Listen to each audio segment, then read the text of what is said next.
ছাত্র জনতার অভ্যুত্থানে ক্ষমতাচ্যুত সাবেক প্রধানমন্ত্রী শেখ হাসিনা, তার ছেলে ও সাবেক তথ্য প্রযুক্তি বিষয়ক উপদেষ্টা সজীব ওয়াজেদ জয়, মেয়ে সাইমা ওয়াজেদ পুতুল ও বোন শেখ রেহানার ১২৪টি ব্যাংক হিসাব অবরুদ্ধ করার আদেশ দিয়েছেন আদালত।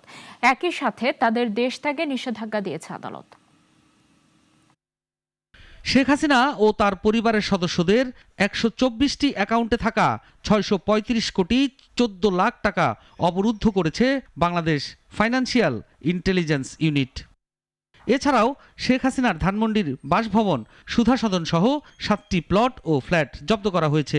সুধা সদনের পাশাপাশি শেখ রেহানার সেগুনবাগিচা একটি, টিউলিপের গুলশানে একটি ও পরিবারের বনানীতে 4টি ফ্ল্যাট জব্দ করেছে দুদক। জনাব শেখ হাসিনা, সাবেক প্রধানমন্ত্রী, গণপ্রজাতন্ত্রী বাংলাদেশ সরকার, তার ছেলে জনাব সজীব আহমেদ ওয়াজেদ জয়, তার মেয়ে সাইমা ওয়াজেদ, তার ছোট বোন জনাব রেহানা সিদ্দিক এবং তাদের স্বার্থ সংশ্লিষ্ট ১২৪টি অ্যাকাউন্ট ফ্রিজের জন্য আবেদন করা হয়েছিল।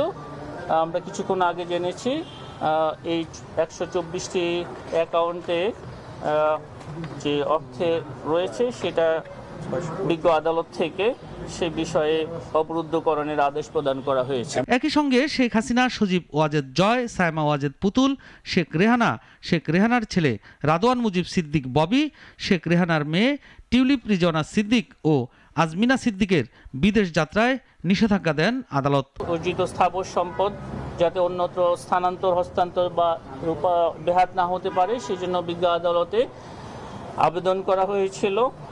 সে আবেদনও আমরা কিছুক্ষণ আগে জেনেছি, সে আবেদন বিজ্ঞ আদালত কর্তৃক গৃহীত হয়েছে এবং সেগুলো আদেশ দেওয়া হয়েছে ইতিমধ্যে। দুদকের আবেদনের প্রেক্ষিতে সকালে ঢাকা মহানগর সিনিয়র স্পেশাল জজ মোহাম্মদ জাকির হোসেন গালিবের আদালত এই আদেশ দিয়েছেন। সাইফুল শাহীন, নাগরিক, ঢাকা।